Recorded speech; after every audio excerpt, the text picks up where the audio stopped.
Hi everybody, welcome to my YouTube channel. I'm Dr. Angel Storm. Thank you so much for joining me today. If you don't know about my YouTube channel, or if it's your first time here, welcome. Please subscribe to my channel, turn on the little bell so that you're notified whenever I upload a new video to this channel, and get ready to improve your body, soul, and spirit, especially after you have suffered from narcissistic abuse. Today I'm talking to you about triggers, and we all have them, just some of us don't know what they are, and some of us are ruled by them. And today I'm talking to you about what these triggers actually are and how to deal with them. The first thing that you need to do is identify what they are. So if you aren't in tune with yourself, if you aren't aware of how you feel, how you think, what you do or what you avoid every day, then you're never going to identify your triggers, and therefore you're never going to be able to overcome them. Triggers keep our parasympathetic nervous system active. They keep us in the fight, flight, or freeze mode more than what is necessary. This has a profound impact on not only our physical health, but on our mental health, on our brain health. And we really need to get used to confronting these things as opposed to just calling them our triggers and then kind of treating them like little pets that we just baby. This is not helpful for ourselves and is definitely not helpful for our kids. So let's just start off with the basics. First of all, you need a baseline. Who are you? How do you feel during the day? What do you think about most during the day? You need to know your baseline. On a scale of 1 to 10, where do you sit? You need to know about yourself. It's mandatory for my clients to take a personality test. I need to know what their Myers-Briggs personality is. Why? Because this is going to tell me how they are wired to think, how they are wired to learn, how they handle interactions with people, how they would prefer to be spoken to, how they interpret the world. This is important for me if I want to connect with them. This is important for me if I want to help them connect to themselves. I've talked about this before on my channel, but a lot of times people kind of wish away part of their life. They don't really like that part of their life and they want it to not be true, a certain era, a certain year, a certain event. They just don't want it to be true, so they just don't want to think about it. That is a trigger in the making. So if you don't know who you are and you aren't comfortable with your story, if you aren't comfortable with and you haven't made peace with your past and all that type of stuff, this is literally giving somebody else an inroad to have control over you anytime they come in and push that button. This is often what happens with narcissists. So knowing yourself and knowing your baseline is most important. And this goes for even if you're still in the middle of a narcissistic relationship. You need to know, what do I most often think about? How do I most often feel? You can start gaining information on how to determine your baseline by checking out my video that I did called Peaks and Valleys. Go check out that video and it will tell you exactly how to establish a baseline. Once your baseline is established and let's say you're at a 3 out of 10, you're on the scale, you're feeling down more than you feel happy. You feel melancholy more than you feel excited. You feel whatever it is that you are feeling, you want to put a name to it. You want to name that thing, and you want to have an idea of where you would like to go. My coaching focuses on measurable outcomes. So in other words, an outcome in this instance could not be, I just want to feel better. No, I understand that that's how you want to feel, but what does that actually look like? Does it mean that you don't think about certain things anymore? Does it mean that certain people can't make you react in a certain way anymore? Does it mean that you have more control over your free time? What does that actually mean? Feeling better means to you is going to be different than what it means to somebody else or what it means to me. So we want to know how you are feeling now and what you want, where you want to go. And in order to do that, we need to identify the things that are going on in your life right now that are not best serving you. We need to replace those things. So as you are assessing your life and your situation, who you are, you want to pay attention to things that get you off of that baseline. In other words, this is an example. I'm going through the grocery store. I'm feeling great. I'd say I'm on a 6 out of a scale of 1 to 10, and all of a sudden a song comes on, and it in the middle of the grocery store triggers me into feeling so overwhelmed that I need to leave the grocery store. Okay, that's a trigger. We need to identify, why did that song make you react this way? What was it? What was that song memory tied to? What is the memory of hearing that song? What does that mean to you? What is exactly is causing that type of emotional response and physical response? Right? There's a neurological response happening. It's a biochemical feedback system that you're getting your body accustomed to using in situations when there's actually no threat. So this is why keeping your parasympathetic nervous system active when it's not necessary is damaging to you, right? We can go into adrenal gland failure. There can be a lot of physical health issues that come from not regulating your emotions or your mental health. So we want to know why that thing triggered you. That's a trigger. Anything that brings you off of your baseline, you need to take a look at it, because number one, it could either be something that you need to deal with, like a trigger, or it could be indicating that, hey, this thing I actually get a lot of joy from doing, but I don't do it enough. So let's say I'm sitting at a 5, and then all of a sudden I go see my friends for dinner, and I'm feeling like I'm a 7 or an 8. That can be an indicator that, hey, I'm not honoring myself because I'm an extrovert and I need to be around people more, and I need to make this part of my daily schedule or my weekly schedule. I need to build in time where I connect with other people, because this is actually feeding a part of who I am, a part of how I'm created, in a very good way. Right? So this is why baselines are so important, because they're not just to tell us when something's going wrong, but they're also to tell us how to honor ourselves and to ensure things are not only going right, but that they get better. We want to continue down the path that is most that will fulfill us the most. Okay, and a lot of people go through life just kind of trying things. Oh, I think it might be that. I think it might be that. Let me just try this.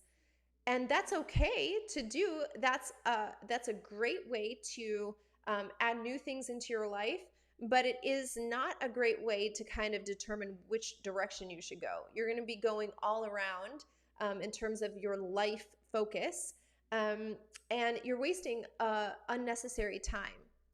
Triggers are the things that will get you emotional, will have your mind spinning. You won't be able to be present. You won't be able to be focused. This could be even the anticipation of something happening. So in other words, this doesn't mean that something actually happened. You could just have the thought that something could happen.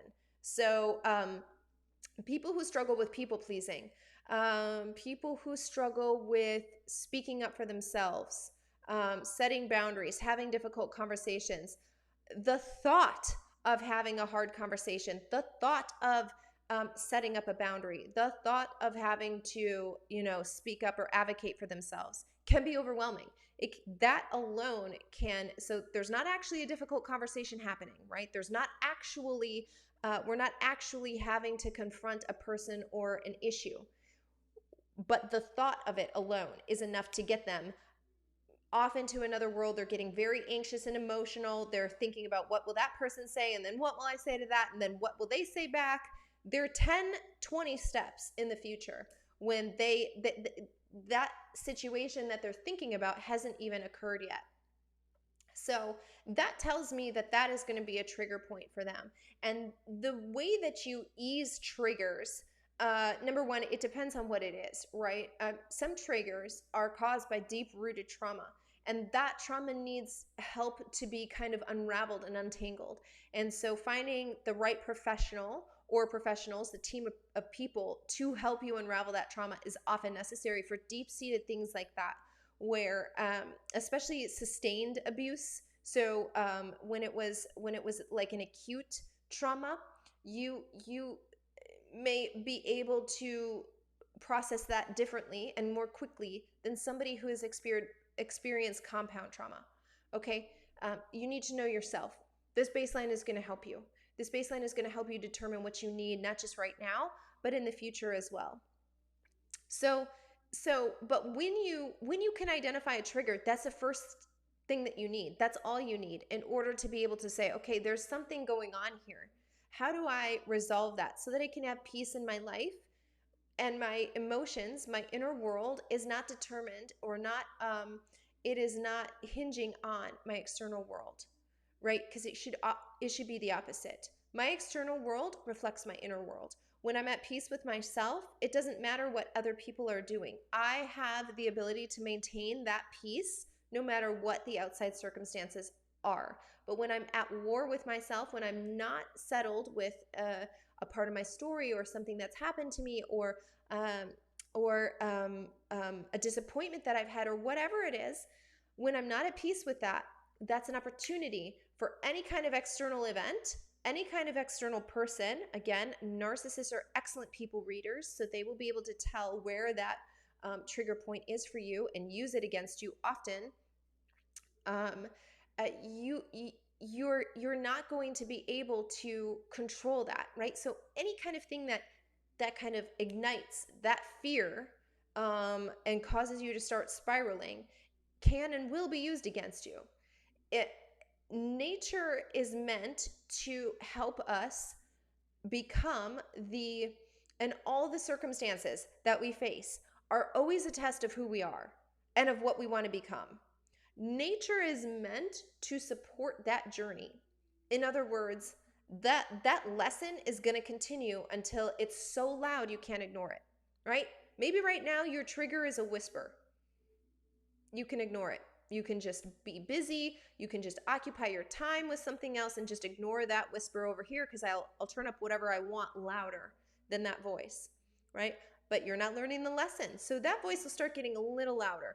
Things will start irritating it a little bit more. Things will start coming to the surface more often. Thoughts that you never used to have, or you were able to kind of put them out of sight, out of mind, are going to start, more and more things are going to start reminding you of that thought. More and more people are going to start talking to you about that issue. And you're wondering what's going on and why are all these people against me and all of this type of stuff. It's a trigger. That is a trigger showing you, hey, you didn't learn the lesson, and I want you to learn the lesson. Everything about you is seeking to be in a place of homeostasis, a place of true sustainability, true growth.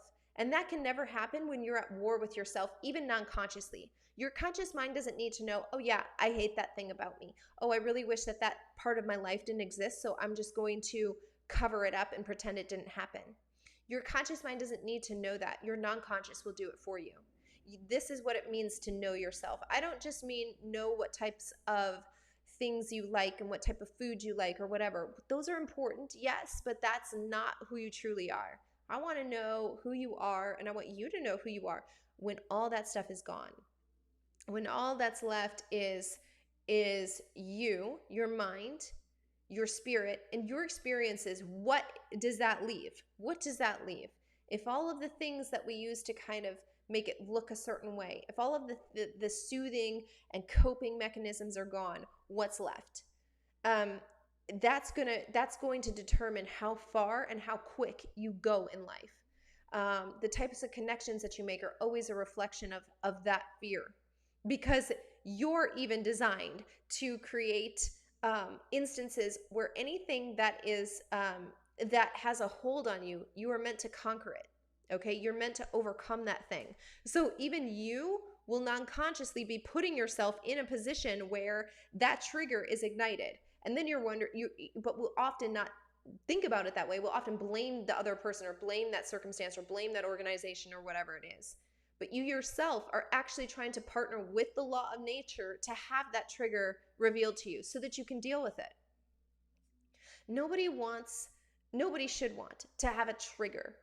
This is essentially saying, like, at any time, I literally have a trigger and somebody can come in and squeeze it and it explodes inside of me. Who would have that available? Who would willingly want that? So in this video, I always try to give like instructional things that you can actually, usable information that you can take and start working on them. So if you know that you have triggers, you need to identify what is causing that trauma, what is causing that trigger to exist. If this is an acute trauma, what kind of person, what kind of organization, what kind of thing could you do? You could even resolve it on your own. Sometimes all you need to do is look at it. Sometimes all you need to do is acknowledge that that thing exists, that that thing happened, that that thing is speaking, right? This is like, sometimes they're just like little kids who are like, mom, mom, mom, mom, mom, right? And as soon as you look at them and you're like, what? And they're like, never mind, right? Sometimes our triggers are like that, where it's like, I just look at you, I acknowledge it, and then it goes away. It just wanted to know, hey, will you look at me? If I exist, would you acknowledge me? But sometimes we have sometimes we have compound trauma, which happens over a long period of time. And then we do need to acknowledge, hey, if I'm not able to handle this, that's okay. I need to find the people, the organizations, the tools to help me overcome this trigger or this set of triggers, so that I don't have to keep worrying about, am I stepping on a mine today? Is something going to go off that ruins my whole day and potentially affects me for the rest of the week, right? Lots of people who are coming out of narcissistic abusive relationships don't even understand that every single thing is a trigger to them. The narcissist sends them a text, it's a trigger. The thought of the narcissist sending a text is a trigger, right? The narcissist's attorney contacting your attorney, trigger. The thought of having to drop your kids off at the narcissist's house, trigger. Every single thing is a trigger, and this energy that you are experiencing is going into the way that you make your kids food. It's going into the way that you do your job. It's going into every single thing about your life. Energy cannot be destroyed. It can only be transferred. It can only be turned into something else. So if you think that you're not bringing that energy when you're around your kids, or you're not bringing that energy to your work or whatever, you're wrong. That's not how energy works. It's like saying I have an empty gas can, but I'm going to use it to fill up 5 different things today. No, you're not. There's no gas in it. So you have to think about what the thing actually is, not the way you think it is, the way it actually is. Okay. And so I hope this video has helped you. Go check out the Peaks and Valleys video if you want help establishing a baseline, if you need help understanding what that means and why this is beneficial, how to do kind of an assessment of yourself every few months. That's included in that video, and I highly encourage you to go watch it. And please comment below if you have any questions or if you have any comments on this video, and I will see you guys next time.